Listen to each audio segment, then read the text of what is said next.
Ladies and gentlemen, may I have your attention, please?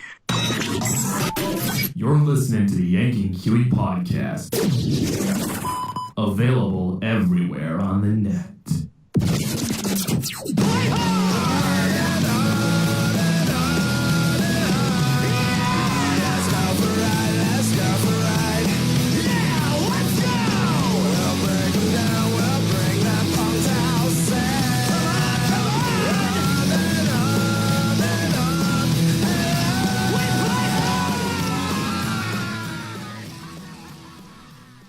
And we are live with the Yank and Kiwi podcast, episode 20. We've made it to episode 20, guys, and that's because you guys are the best audience in the world. I sincerely mean that. You guys deserve all that credit because you guys really are that awesome of an audience. How are you doing? I'm doing awesome, and as always, I am your host, Brett, the handsome and charismatic one, and joining me, still filling in for Sam. I'm Deantay, the boring drinking one. And in the call with us, might know him as Blind Artist 93. Give it up for Erik. Hey, what is up, guys? All right, so let's start out by saying, well, how bad does the weather suck where we are? Up in Washington, it's rainy, it's cold. Deantay, what's New Zealand like? I'm just enjoying the sun at the moment, so yeah, that's I'll rub right. that in. That's right, because New Zealand, you guys have that thing where the weather is the opposite. It's so when it's winter up here, it's summer down where you are. That is correct. And you, Erik? It's cold right now. It's it's chilly. We're trying to stay warm though. Where exactly do you live? I live in California. Wait, please, how is Rhino Wait, it's cold in California. That's a thing. Yeah, well, it's bipolar. Ha. Well, without getting... Well, me, I'm outside. I'm like 1 hour south of Seattle, so... Well, I have to live in the part of Western Washington that's smack dab between two mountain ranges, so yeah, we're gonna get a ton of rain. Damn. Yeah. So, yeah. So, with that out of the way, how about we just talk about what we've been doing over the past week, or, well, I mean, Deantay's kids what we've been doing since the last episode. What has been going on in for me, I quit working at the Wally World. I am no longer at Walmart. I started a new job that pays a lot better, has better hours, and management doesn't give a shit if you go over, so that's awesome. Oh, nice going. Yeah. Nice. Yep. How about you, Deantay? Same old boring me. Nothing really to report on my end, sadly. Actually, if I remember correctly, didn't you say something about a new episode of Animated Origins? Oh yeah, the Ruby one, which I don't know why the fuck I agreed to do this. Because you're that kind of guy. Yeah, I'm that kind of guy. It's coming out soon, but I got to be honest. As I was making this, I've been going, "Why the hell am I bothering?" It really was. And okay, Erik. Well, for me, I've just been going to my massage school and trying to, push out some videos for my YouTube channel, and drawing, of course. Yeah, actually, well, Erik, why don't you tell the people listening what you do on your channel? My channel, well, I post gaming videos, I post vlogs, art tutorials, and speed drawing videos. Oh, nice. Cool. And I'm actually currently working on bringing back this little machinima I made with Warframe. Yeah. It's called the Warframe, the Fallen Angel. And I have some vague, hazy recollection of Warframe, but it's not coming to me for some reason.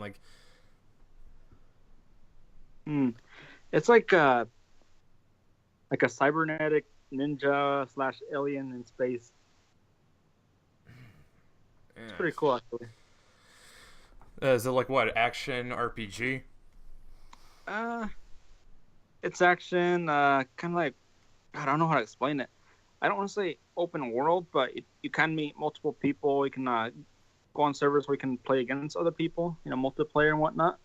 Oh, actually, Actually, does sound pretty cool. Actually, I think I remember seeing ads for it on Facebook at one point. Now I remember the. Yeah, it's a really cool game. You can customize your character, your weapons, your ship that you fly. I'm actually trying to put some cash together to get my hands on the new Styx game because it looks cool. It's a stealth game where you play as a goblin. Tell me that doesn't sound cool. It sounds cool, actually. Now you've piqued my interest. Is that the one that Razor Fist reviewed a few months back? Yes. Yep. Yeah, I know the one. Yeah. I need to check it out. Yeah, it's... Yeah, I mean... I Razor Fist pretty much sold me on that game, and then again, that guy sells me on a lot of shit. Yeah. Nice. Yeah. With that established, I put this vlog together.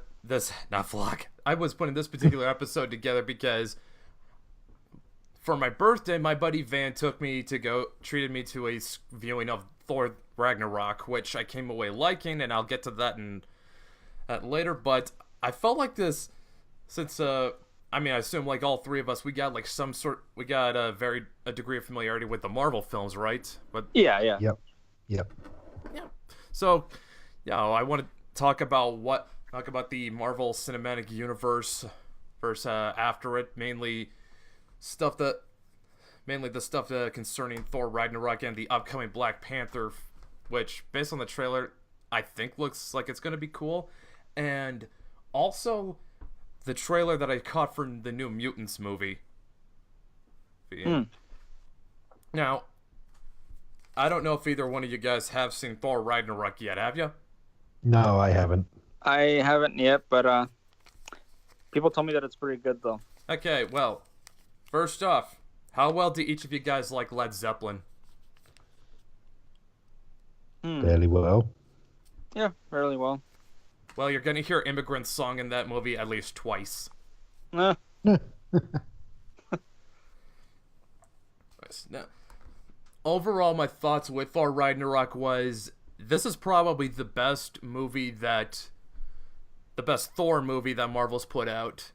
Although it does have a few flaws, but I do think that this one is probably the best. It definitely shows Chris Hemsworth and Tom Hiddleston at their best. They've really... Chris Hemsworth, he's finally nailed the character in this movie and just really puts their acting skills out there. Cool. And I will say this is kind of good. There are going to be spoilers in this, people, so if you haven't seen Thor Ragnarok and want to be surprised, you should probably not be listening to the rest of this. But yeah, they actually do follow through on Ragnarok. Huh. Cool, that's good. Yeah, they actually do follow through with it. And actually, one thing I was actually surprised to learn was that they got Clancy Brown to play Surtur, the fire demon. Ooh. Really? Damn. Yeah, because right in the opening scene, Thor's been captured by Surtur, and he's talking with him, and I'm thinking to myself, wow, that guy sounds a lot like Clancy Brown, and, well, because we have to stay through the credits, I found out, oh, it is Clancy Brown. So yeah, I was kind of glad for that, and, Kate Blanchett as, Hela? Really good. Cool. That's good to hear. Yeah. Probably one of the best villains in the whole cinematic universe. You guys probably remember Kate Blanchett as Galadriel in Lord of the Rings, I believe. Was that it? Yeah, she was at I've known her a few years before that though. Yeah. She did that really silly ghost movie before that, and I forget the name. Had Katie Holmes in it as well. I also remember in high school I saw a movie where she was Queen Elizabeth. Oh yeah, she did a couple of those. Yeah, that's right. She did that one, then she did the Golden Age sequel. Yeah. But though that's to be sort of expected. Kate Blanchett's a great actress. Yeah, she is. Yep.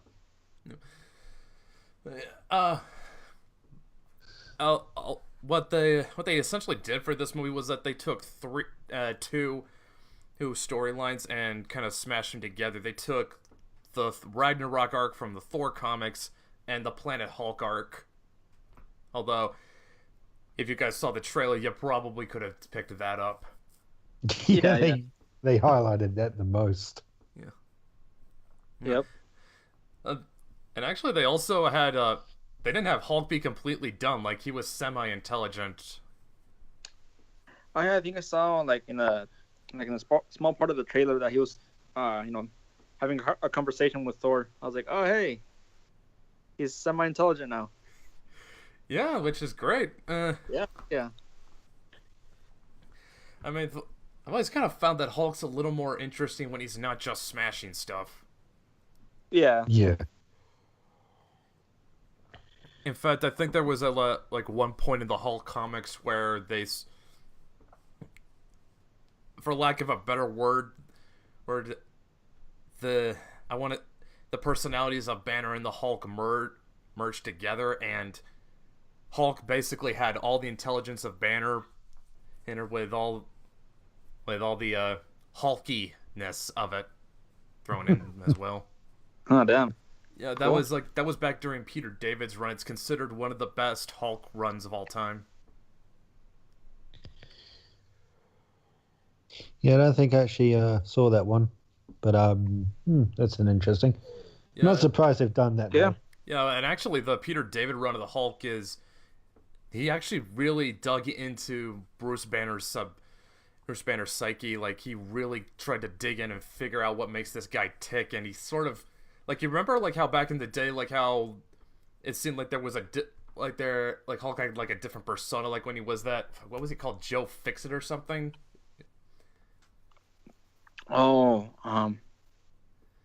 He was I'm blanking. He was like some kind of mob enforcer, if I remember correctly. But he sort of came up with this idea that Bruce essentially kind of had he had like a split personality. Yeah. Huh. I remember there was different Hulks because there was that Grey Hulk as well, and that was a completely separate personality. Yeah. And I'm pretty sure they chucked another one in at some point. Yeah. Oh, the Red Hulk, but that's a different character. Of course. Yeah, completely. Yeah, that different. was That General Ross, I think. Yeah. But which actually was pretty. It actually wasn't bad. I mean, at least the way I read the story, and initially it was actually pretty interesting because it presented the Red Hulk's identity as a mystery. Uh-huh. That angle was at least cool initially, but I think just the more they kept it around, the less cool it got. But then again, that's sort of a lot of things with Marvel these days. Like, you ever notice how in a lot of Wolverine stories they keep going back to Weapon X? Yeah. Yeah. And it just They do that in the movies too. And it gets less cool every time they do. Yep. I agree. It's like it doesn't have the magic of that original Weapon X storyline that was done by, I think it was done by Barry Windsor Smith back in the 80s, I think. But that was legitimately one of the coolest stories I ever watched. I ever read. I mean, and around about Wolverine. And I'm fucking rambling. I mean, I was supposed to be talking about Thor Ragnarok. It's all good. But yeah, really about the only flaws I could really find with Thor Ragnarok was twofold. One was the humor. And it's not that I don't think Thor can't make jokes. It's more to the fact that particular space in the Marvel Universe that Thor occupies, I don't think it's really suited to this Guardians of the Galaxy style humor it went for. Yeah. Okay. I mean, as much as I like Guardians of the Galaxy, I think it's kind of had something of a net negative effect on the Marvel Universe as a whole, at least tone-wise, because nowadays every other Marvel movie has to crack those same kind of jokes. Yeah. That's insane. Yeah, you guys notice that too? Yeah. Yeah. just trying to think what were the ones that came out after Guardians, and probably Civil War so far is the only one that's not focused so much on the jokes, but the others have. Like, yeah, like there was even like little shades of it thrown in the Doctor Strange movie, I think. Yeah, like little parts here and there. Yeah. Thankfully, not too much. Yeah, and this is also something you can kind of throw shit at Joss Whedon for, because his writing philosophy is make them hurt, make them suffer, but for God's sake, please tell a joke. That's true. Which, to be fair, I am not completely against. But the problem is, the only person who can do Joss Whedon's style is, well, Joss Whedon, for better and for worse. That is true. Yep. And the problem is when Joss Whedon's style is...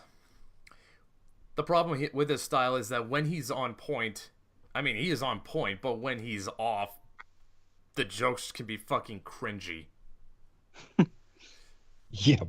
And when people try to ape it, it comes off as cringy a lot of the times, too. That's... Yeah. Yeesh. Like, Cabin in the Woods is a good example for that. Yeah, It was a good movie, but the jokes didn't quite come off as well. No, they didn't. And the funny thing is, do you want to know who saved that movie? Who? Chris Hemsworth.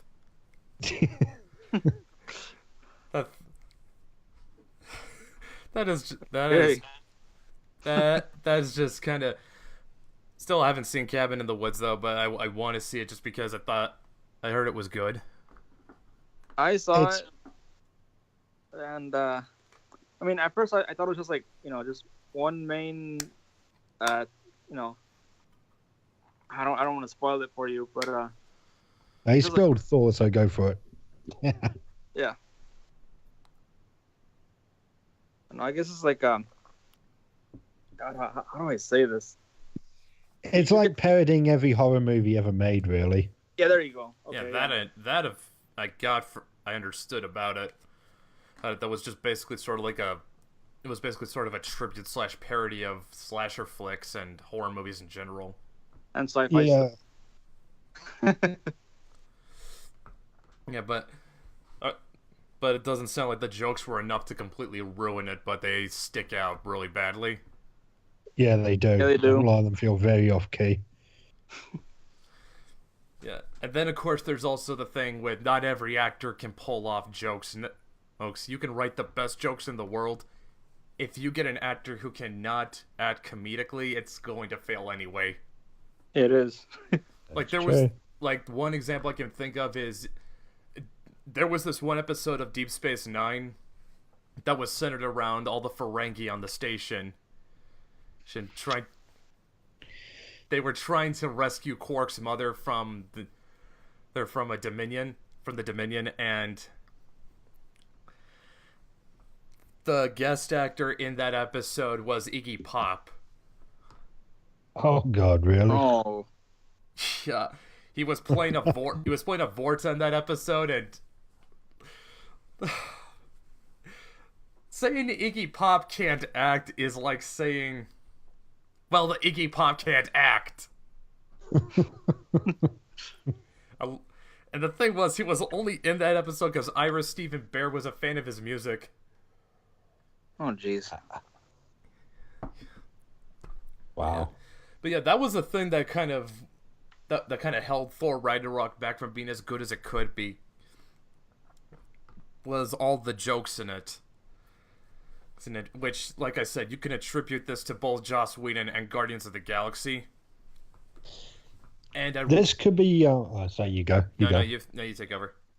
I'm saying that is actually very concerning for the upcoming Infinity Wars, because that's meant to be a dark but grand type of movie. If they're going to fill it with jokes, it's just going to come off completely at the wrong tone. Yeah. Holy crap, man. Yeah, I mean, like, this is... Yeah, like, Infinity War is going to be what all these movies have been leading up to. Yeah. Like, you gotta pull out all the stops. You gotta make this you gotta make this movie deliver on all the hype. Yep. Because they've been teasing Thanos. What was it? The first Avengers. So it's going to be 6 years since we first saw Thanos and all the teasing started. Yeah. And then, yeah, exactly. And it's just, I'm not saying you can't crack a few jokes here and there, but you got to give it to the right character. Yeah.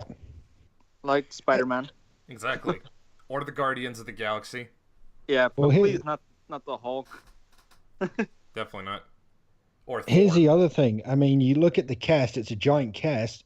But then you have Guardians, you have Spider-Man, you have Iron Man, you have Doctor Strange, you have all these wisecracking ones, and they're all in it together. And it's like, is this going to work? Yeah. Yeah, I know. I mean, like, and like I said, not every actor can pull off comedy. I mean, Chris Hemsworth, like I said, even though I say he nailed Thor or as a character in Ragnarok, he doesn't deliver those jokes well. Now I'm kind of worried, but I'm sure they're gonna pull it off. They probably will, but still, I mean, like,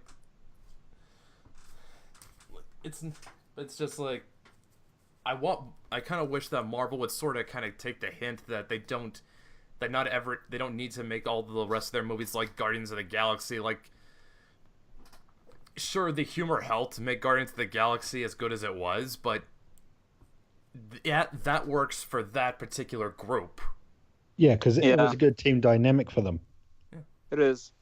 Yeah, that's sort of that's sort of what makes the Guardians work, is that they're pretty much the opposite of the Avengers, where the Avengers work like a unified front. The Guardians are dysfunctional. There you go. Yeah. So of course they're gonna bounce with each other. That makes sense.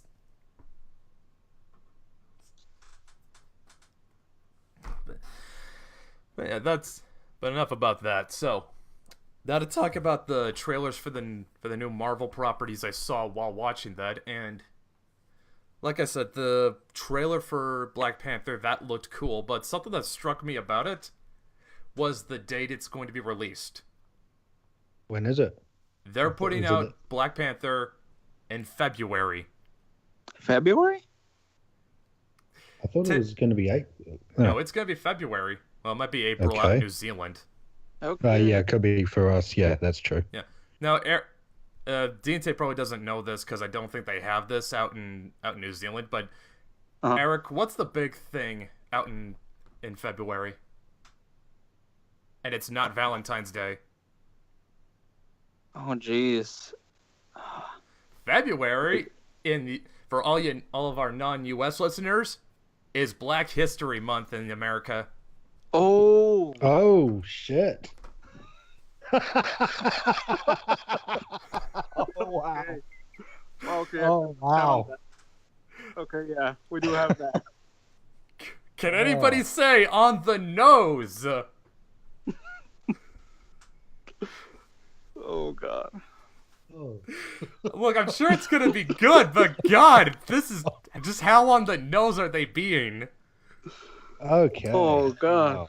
Oh, When Van and I figured that out, we were laughing our asses off. Okay, I gotta stop myself now. Dude, it's okay. This is not even the most racist this show gets. Oh god. When Sam's in here, you should see what we have to say about the Jews. Uh-oh. Okay. But yes, it's still. Now, you guys, do you have really any hopes for Black Panther? I don't know. I'm just gonna watch it and see what comes out of it for me. Like yeah, I'm pretty much the same. Yeah, I mean, like, Chadwick Boseman, he was pretty good in Civil War, and now I'm really curious what he's gonna do in this movie, because this will give him a chance to really flesh out what he can do with the character. Yeah. I think this can go both ways. Yeah, my only fear is that now, for the most part, Marvel has actually been pretty restrained with themselves when it came to knowing when to keep the real world politics out of the movies. But like I said, with them putting Black Panther out in February, I have to wonder how on the nose are they going to get with this movie when it comes to this, how race relations are in the country these days. I don't know. Yeah. The one thing I will say is when the promotional images started circulating around the net, there was a funny tweet that got ripped to shreds. People were roasting it. There was some black chick. There was some black chick who tweeted out the photo, and said, "This is what Africa would have looked like if white people hadn't invaded." Oh God. Aye. It's too funny, but yeah. Black Panther though looks like it still could be good, and Marvel has done a pretty good job of keeping quality, even if they've got a few things where they few speed bumps. Exactly, that's the best way of putting it. Yeah.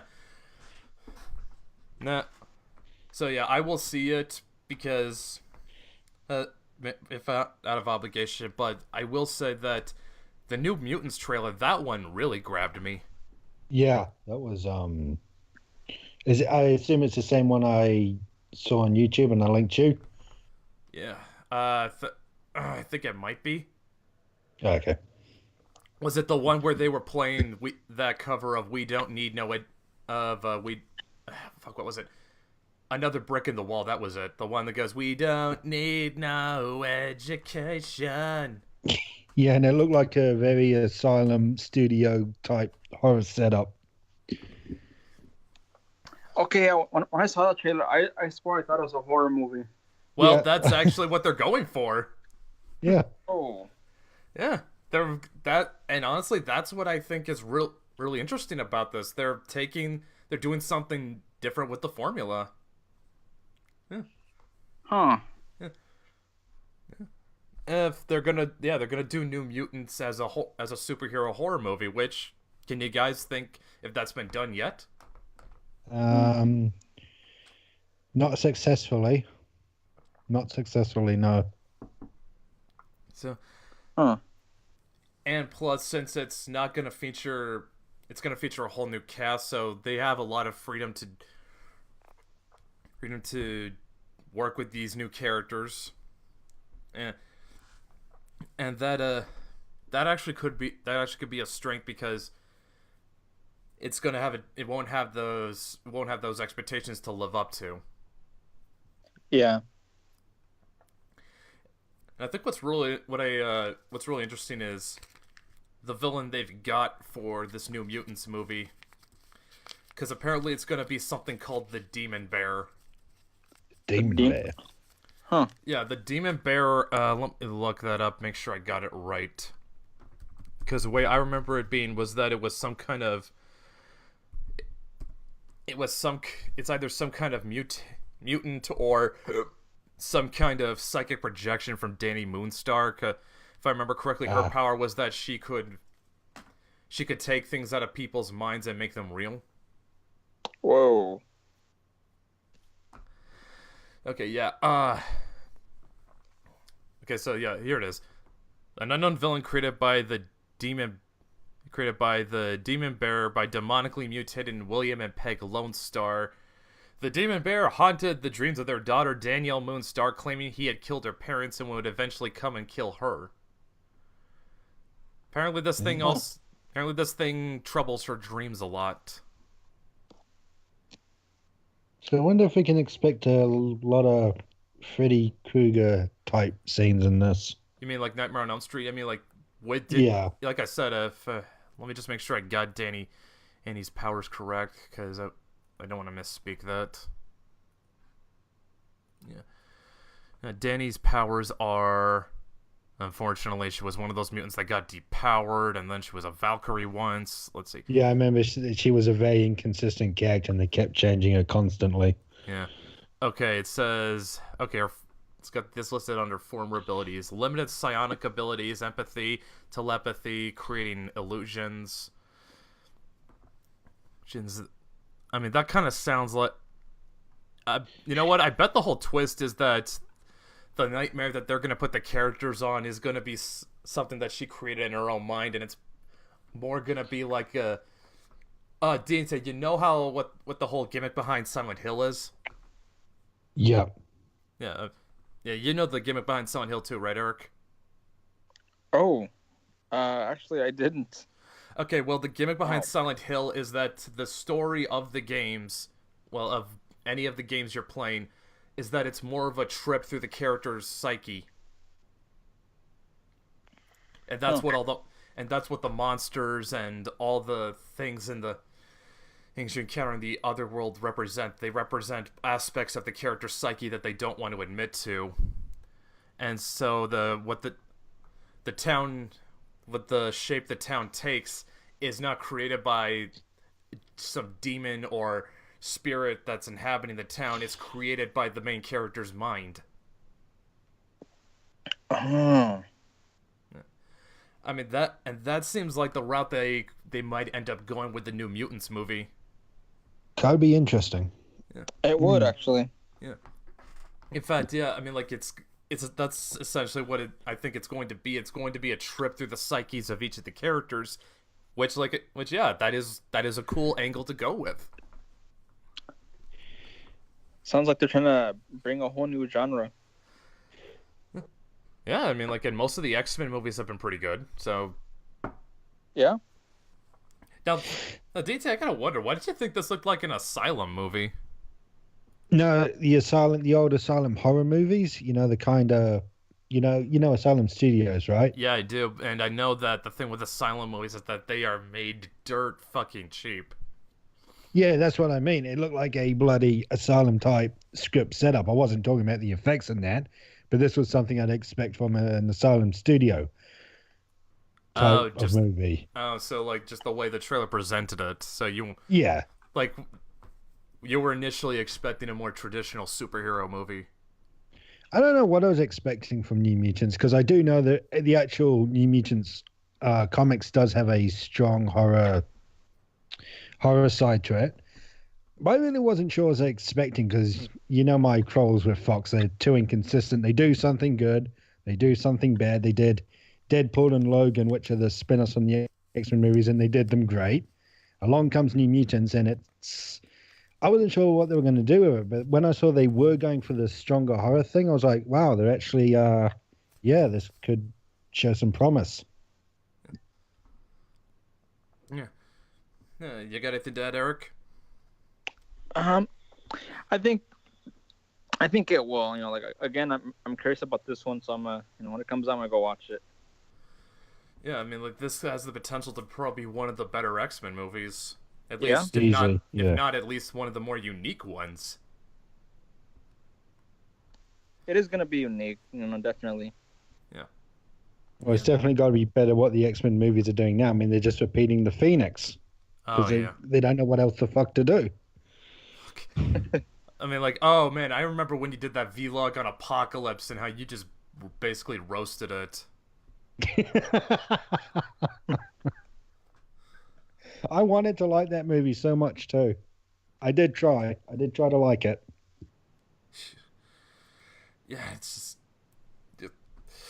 Yeah, if you guys have not seen Deantay's X-Men Apocalypse video, you probably should watch it. Unless you're a fan of the movie.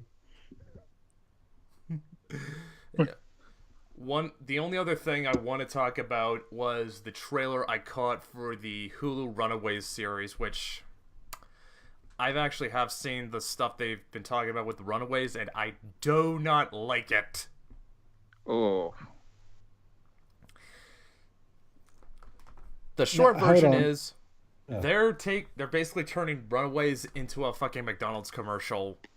What? What the? Which studio's got Runaways at the moment? Runaways. Yeah. they're putting it on Hulu. Hulu? Okay.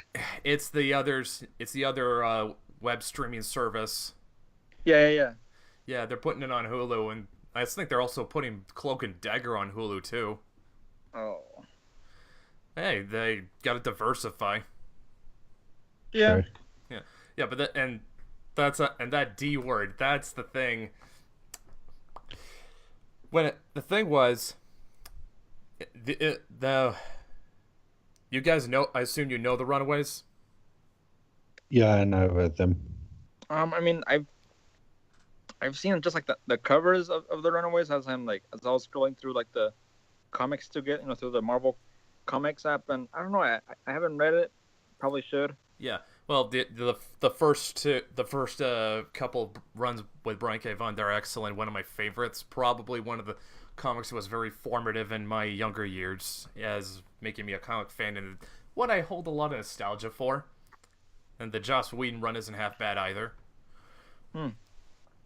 But yeah, the premise of Runaways, guys, for those of you listening, is you got a bunch of kids, and they find out that their parents are supervillains.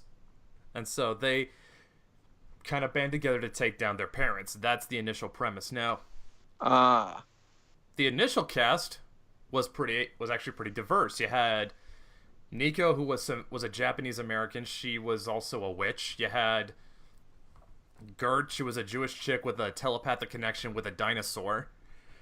Huh. You had Chase, who was kind of a typical white kid who had gadgets. You had Alex. He was the black kid. He was kind of the leader, like a lot of this big strategy guy.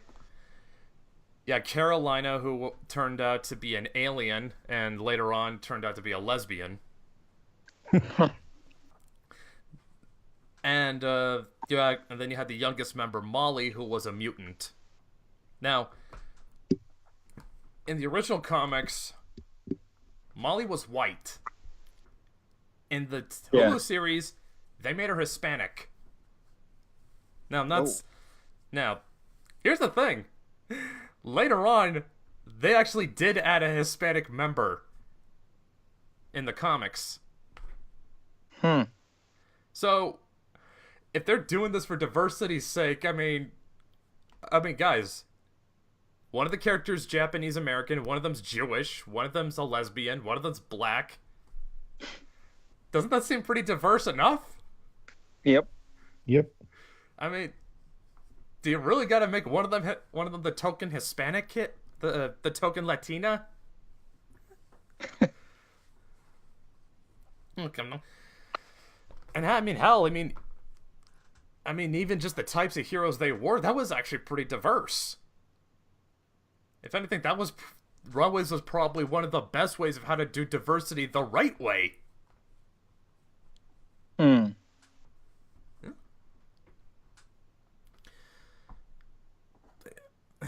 So yeah, I'm not exactly thrilled with what they're doing with the Runaways series.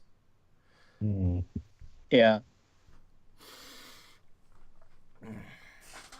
Hell, even my friend Van agreed with me, and Van, he's fucking Filipino. Yeah.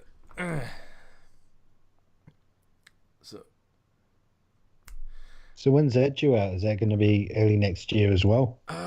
That's the now if it's being shown if I was seeing the trailer for it this year, it probably has to be very soon. Runaways. Let's take a look. Let's take a look.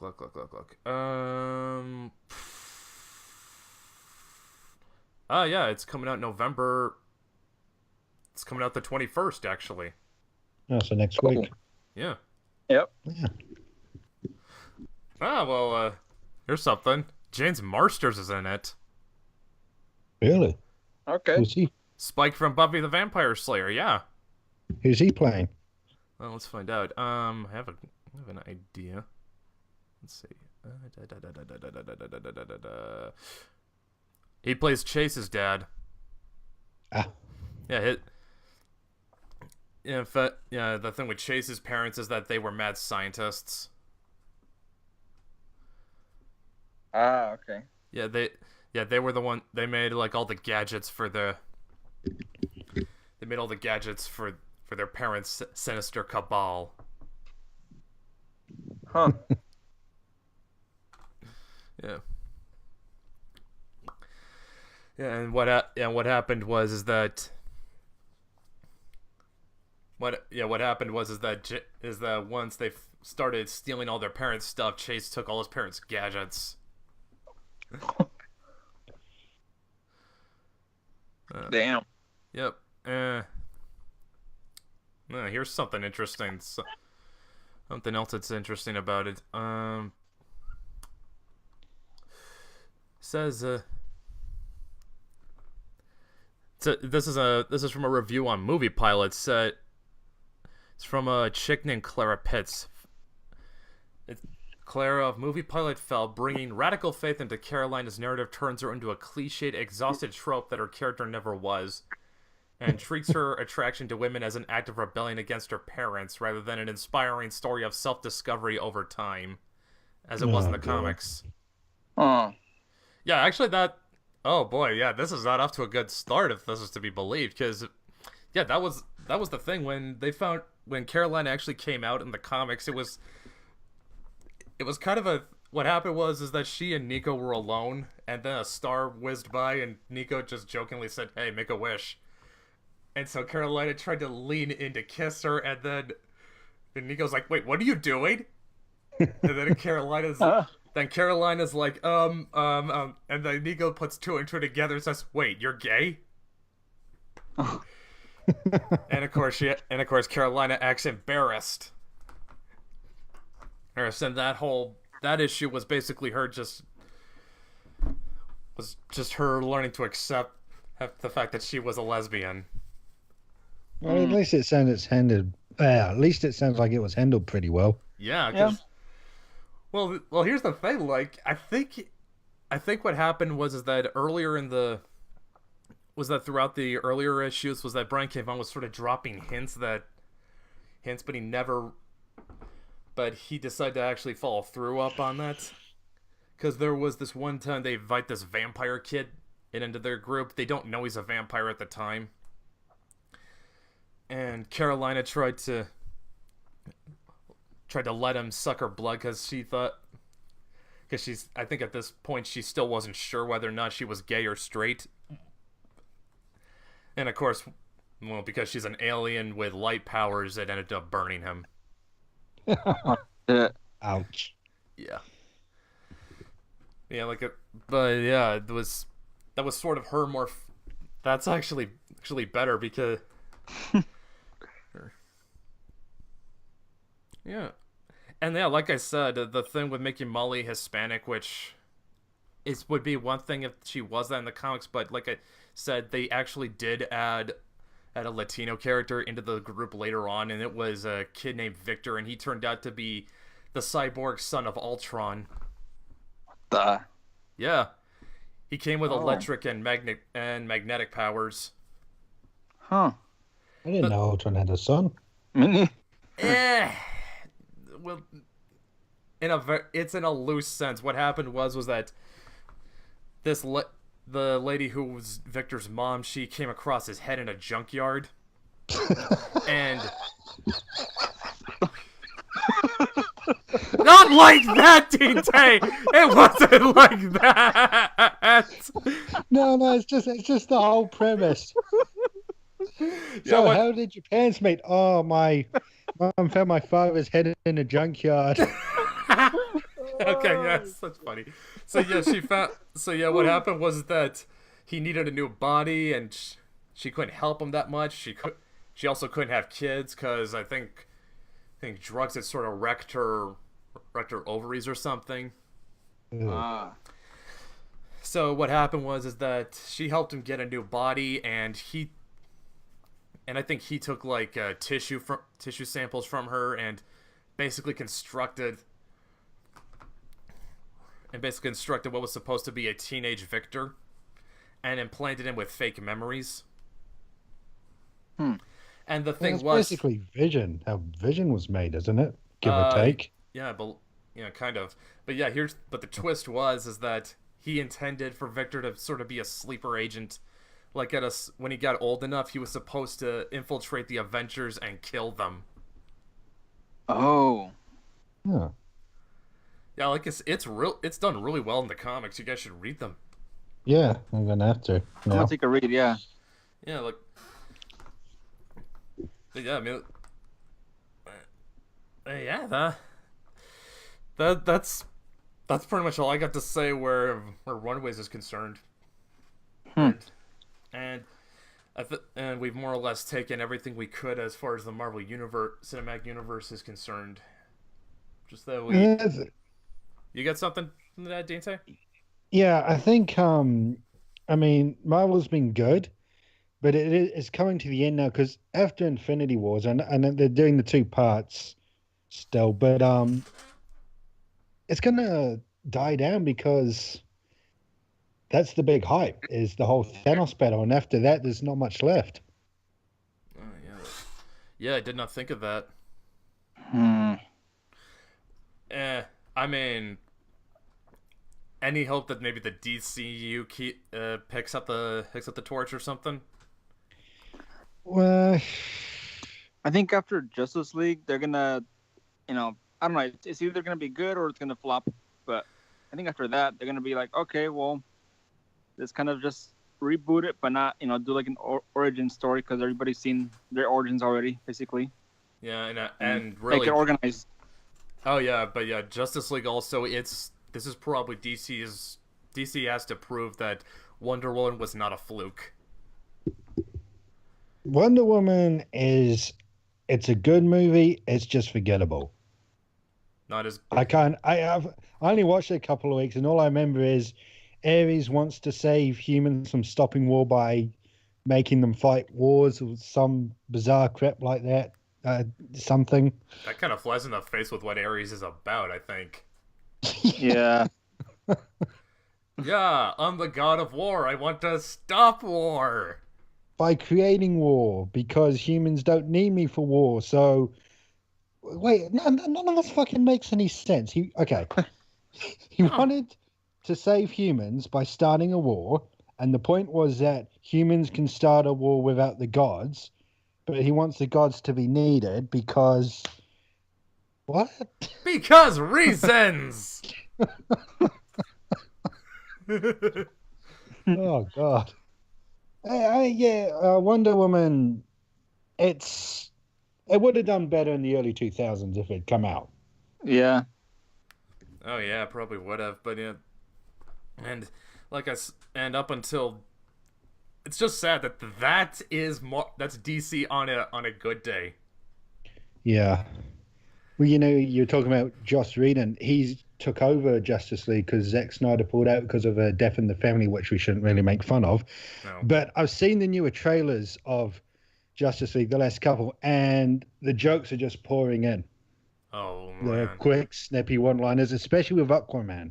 He's like, when there was Zack Snyder, he was like, dark and gloomy. Remember, people making fun of him. There was that gift that he was actually selling aftershave that was going around on the internet after the first trailers. But now in the newer trailers, he's all snappy one-liners, trying to be quirky and all this. It's like, okay, this is a turnaround. Which one was it again? Aquaman? Aquaman. Yep. Okay, if anyone is making jokes, it should be Flash. Yeah. Oh, yeah. Yeah. You haven't seen much of Flash. I mean, it's just... Yeah. I'm gonna say that unless they've rebooted the Flash movie from the ground up, it's dead on arrival because I think, how many directors did it go through? Oh, dude, DC, they're having a lot of behind-the-scenes problems. Gal Gadot's threatening to pull out because of the whole Brett Ratner stuff. Ben Affleck's saying he doesn't know if he wants to keep doing Batman. What's this Adam Warlock movie? It's been... Adam Warlock is Marvel, dude. No, not Adam Warlock. Who's the other Adam guy? The who? Black Adam. Black Adam. Oh, yeah. Black Adam. That's been in so much talks, and all we know is that The Rock is going to be in it somewhere. Yeah. And funny enough, they announced that right after Guardians of the Galaxy, and of course that had Batista in it, who turned out to be fairly good in the role. Well, here's the thing. Batista, he succeeded as Drax simply by not failing. Yeah. Batista's got a very limited acting range, as much as I love the guy. Yeah, he is. Yeah, but What the hell is going on outside? someone get an echo here? Yeah, there's something going on outside at the moment. Never mind. Okay, there was nothing, but yeah. Okay, I remember reading somewhere that I think The Flash was going through like 4 or 5 directors. Oh, Yeah. man. You got either of you guys have seen Alien 3, right? Yeah. Yeah, do you know how many directors that went through till it ended up in David Fincher's hands? Oh, jeez. I think it was like, what was it, like 2 or 3? Almost 3. Yeah, and the thing was, like, David Fincher actually been on record saying that the experience was so bad for him that it almost made him want to give up making movies, and this was his first one. Wow. Well, his director's cut of Alien 3 is actually pretty damn fucking good. Yeah, I But believe the that. studio didn't wanted it because the problem was you had Alien, which is a fucking great sci-fi horror movie. James Cameron comes in, makes Aliens, and turns it actiony, and that's what people wanted. But for Alien 3, David Fincher wanted to go back to the more atmospheric high roots of the first Alien, but the studio wanted the action of Aliens, and there was a lot of collision over it. Yeah, and like I said, it went through got passed from director to director till it ended up in David Fincher's hands. And the thing is, like, if a movie goes through that many directors, there's no way you can get anything salvageable out of it. No. And that's why I think that unless they're starting Flash from the ground up, they're not going to get anything good out of it. That movie is going to be dead. Well, all of a sudden, it went from Flash to, was it Flash Vice Point with the alternate reality? So I'm wondering if, because they're going to have a bunch of different stories in it, if that's their way just to cover it, they'll say, oh, we can just have him jump through realities and we don't have to start straight from the ground up. You got anything to add to that, Eric? Oh. Well, I mean, they could do that, with the Flash, if they try to salvage it. But I don't know. I like you said, if it went through many directors, it's just not salvageable. Yeah, about the only way to make it salvageable is to start it over from scratch, which is not likely to happen because making movies is not cheap. It isn't. And it costs even more to start a movie over. Yeah, they're not going to want to go from the ground up. This is why we almost never got Back to the Future at one point. Yeah, exactly. Although what they're doing with the Aquaman movie does give me a little hope. The director, it's going to be directed by one of the Fast and the Furious guys. Oh, okay. I know that for a fact. And I think they're going for a more swashbuckler tone, which... Yeah. No, I did admit that. Now that actually seems like the proper way to go for an Aquaman movie. Make it something like Pirates of the Caribbean. Well, the first one at least. Yeah. The first one. The first one's a fun movie. It is. We don't need the sequels. Yeah. Actually, that actually makes me think, is Jason Momoa just gonna basically do his best Jack Sparrow impression the whole movie? Oh, don't, because what I've seen of Justice League, they could push him in that direction if they wanted to. I'm not joking. You've got to watch the new Justice League trailers after this and you'll see what I mean. I have to see... Oh, fuck, I have to see this, then. I mean, he's flying through the sky and Cyborg flies along and catches him and you hear Jason Momoa, My man! My man! Oh my God. Oh my God. Oh man, that is not who Aquaman is. No. That is. moments. That is not it. But yeah, Wow. if anything though, I mean, like you said, like Batman's having issues because Ben Affleck can't find a director for it, right? Yeah. Well, he was going to direct it himself, and then there was some conflict with somebody, and he pulled out of directing, and now he's saying that he actually not sure if he wants to carry on the part itself. I mean, he is one of the better things going for the DC universe at the moment as well. Yeah, and if anything, he probably was one of the better parts of Batman v Superman, although that isn't saying much. I think the best part was fucking his name's gone out of my fucking head. Alfred. Jeremy Irons, that's right. Jeremy Irons. He fucking nailed it. He did. Yeah, I mean, yeah, but as much as I like Michael Caine, Jeremy Irons is a much better Alfred because the thing about Michael Caine is that he's a Cockney, which is basically the English working class. And like I said, don't get me wrong, Michael Caine's a good actor, but when you think about Alfred, I mean, like, he comes across a guy who's hung around high society. Yeah. Yeah. And as good as Michael Caine is, he can't hide his Cockney accent. I don't think he tries anymore anyway. Well, he can get by because he's Michael Caine anyway. Yeah. He tried to hide it in Jaws the Revenge, and oh my god, his voice is laughable. Is it? Oh, well, don't tell me. I can only imagine a Cockney trying to do an American accent. That's just hilarious. You've got to see it, man. Just for his fucking voice alone. That's like when Sam Neill tries to hide the fact that he's a Kiwi. Oh, man. Nice.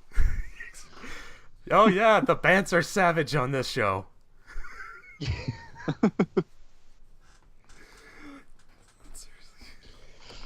Nothing will ever top Red Brown trying to do a fucking crying scene, though. There's some golden fucking moments. Oh, God. Oh, you know this? You know this one, Eric? You know this?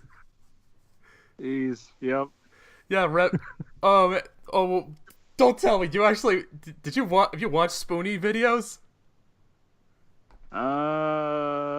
Because Spoonie, he, like, back in the day, he would do reviews of Red Brown movies, and the best way he summed it up is with that one scene where he's taking a gun and just yelling, "Ah!" Oi. I'm just... Okay, but if that's not where you know it, how do you know Red Brown? That's... I gotta know that, man. I think that's like... I think one of my cousins showed me a video of him. Ah, that sounds about right though. But yeah. Still though, I mean, if you ever get the time, look up some of Spoonie's vids on Red Brown. Those are hilarious. Yeah. All right. I think it's February he calls them because he does them all through the February month. Well, used to. He doesn't anymore. He doesn't anymore. He doesn't do anything anymore. Oh, dude, actually, Deantay, Eric, do you have any familiar with a YouTuber named Mr. Medicare? Oh, sounds familiar. Yeah. Mr. Medicare. Yeah, he does. Okay, well, his big thing is that he basically dissects crazy people on the internet and does it for laughs. And he did a series on people that were part of a site called That Guy with the Glasses. You familiar with that? I don't think I've seen that, actually. Oh, man, glasses. Wow, Deantay, should we explain it to him? Don't taint him. Oh, just the... Yes. I'm gonna taint him anyway. Back in the day, That Guy with the Glasses was a site of people who sort of pioneered internet reviews. Uh-huh. Like the way people do interviews nowadays. Ah, okay. Yeah, and a lot of them made a career out of it. And well, one of the guys who was on that for a bit was a guy named Spoonie. His thing was mainly doing video games and cheesy movies. Now, here's what's... Now, Mr. Menaker did a video kind of delving into some of the skeletons in the various people's closets, which you should probably watch at some point. That's a fun thing to watch. Deantay's gonna get a laugh out of this. In the final episode, Mr. Menaker did for his That Guy with the Glasses series, he brought up all the health problems that Spoonie's been having. Oh, God. Oh, that's right. Yeah, he listened. Let me put it this way: within like what was it, like a five-year period? Is that about right, Deantay? Yeah. Yeah, within about a 5-year period, he somehow contracted 47 different illnesses. Oh, jeez. Which makes you wonder, how is he still alive? Yeah, seriously. What the? Okay. It's... You gotta see that, man. It's a fucking riot. You gotta see that series. It's a fucking riot. It's... I'll link it to you later. Yes, Later. please. Yes, it'll be fun. It'll be fun on a bun. Perfect. Yeah. Now I have something to watch later on at night when I'm watching YouTube videos. Exactly. Oh. Not related to comic books, but I do feel like it's worth talking about. And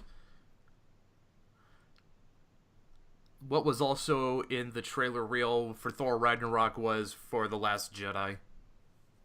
Ooh. Deantay sounds less than excited. Uh-oh. Okay. I was half in mind to do my own video of this, but who's the guy who plays... it's Adam Driver, isn't it? I think that's his name. Kylo Ren? Yeah, that's Adam Kylo Driver. Ren. Yeah, it's Adam Driver. I saw him, he did some fucking tweet or post, this was a few months back, and he's saying, Last Jedi is going to be the Empire Strikes Back of the series, fear not. As soon as I see the fucking Empire Strikes Back of the series in anything, it fucking makes me right. And I tell you why. Empire Strikes Back never set out to be Empire Strikes Back. It set out to be a movie that followed New Hope, expanded on it, and gave it a bit of a dark setting. And it pulled it off really well. But it wasn't trying to fucking replicate anything. But from now on, every movie wants to fucking have their dark middle of a trilogy, and they call it the Empire Strikes Back, the Empire Strikes Back of that movie, and it sets the bar way too fucking high. Yeah, I even heard people comparing that the two towers sort of got compared to the Empire Strikes Back. Yeah. Oh. Although, to be fair, Two Towers kind of did deliver on that. Two Towers had the fucking novels, though, wasn't it? It was... Also true, it did. And that predates Star Wars. It had source material to draw upon, and... It did.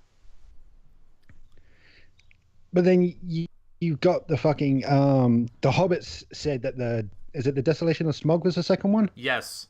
Yeah. Yes. Yeah. They said that one was the Empire Strikes Back of the Hobbit. You had Twilight. I think they fucking said every movie was the Empire Strikes Back of fucking Twilight. But you see it so fucking much. And they're missing the point. Is like what I said, Empire Strikes Back wasn't trying to be Empire Strikes Back. It was just trying to be a follow-up movie. And that's what these movies should go for. And if it's going to be the Empire Strikes Back, it just has to do it naturally. You can't build it up to be that because you're setting yourself up to fail. Okay, yeah. Now, I'm willing to give this film the benefit of the doubt and just say that Adam Driver's just running his mouth. Because... He could be. He could be. It could. Because based on what the trailers have been showing, that does seem like Last Jedi is trying to at least be the logical next step in this series. And... I mean, like, what does have me kind of hooked on it is the fact that Rey is showing that she's got a lot of potential to be a very powerful Jedi. Oh, heck yeah. And that's got Luke worried. Yeah. Kind of like how with Anakin. Yeah. If they make her the less main villain, I will give them so much fucking credit for doing that. I'm just saying that now. Oh heck yeah. Yeah, That'd be but different. yeah, especially with how the trailer ended, she's telling Kylo Ren, "I need someone to show me my place in the universe," and he holds out his hand to her. Oh god. That got me some really major goosebumps. Or chills, whatever. Yeah. So. Whew. So yeah, Adam Driver running his mouth aside, like I said, this does at least seem like it's got something going. However, what I am less than enthused for is the upcoming Han Solo movie. Oh god, yeah, you don't fucking need that. I'm worried about that one actually. It's because so much of what makes Han Solo comes from Harrison Ford. Yeah. Yeah. And even if they're going with a young Han Solo, it doesn't matter. He's not Harrison Ford. Yep. Just doesn't Also, work. the thing is, there's going to be no stakes in this movie because we know how Han Solo's story ends. That was kind of the same problem I had with Rogue One. I mean, like, it wasn't a bad movie, but it just felt kind of hollow afterwards. Like, yeah, I I mean, can understand that. Yeah. You basically see like the summary of it in the first Star Wars movie. Was it A New Hope? yeah. Yeah, there you go. Like you see it there, like oh, okay, there you go. I mean, I appreciate them for wanting to tackle a more war-themed movie of Star Wars, which, although big that seems like video. a dumb thing because it's called Star Wars. The title kind of implies that it's about war. But I do kind of see what they were going for. Like, it was a more military drama style. Something that's Yeah. more in the vein of a movie like, say, Apocalypse. Saving Private. Saving Private Ryan, Apocalypse Now. Although probably not as trippy. But yeah, it wants to be darker, more grittier, and something, like I said, something that's more akin to a war drama. Which, Yeah. not a bad choice. It just needed a better movie to be attached to.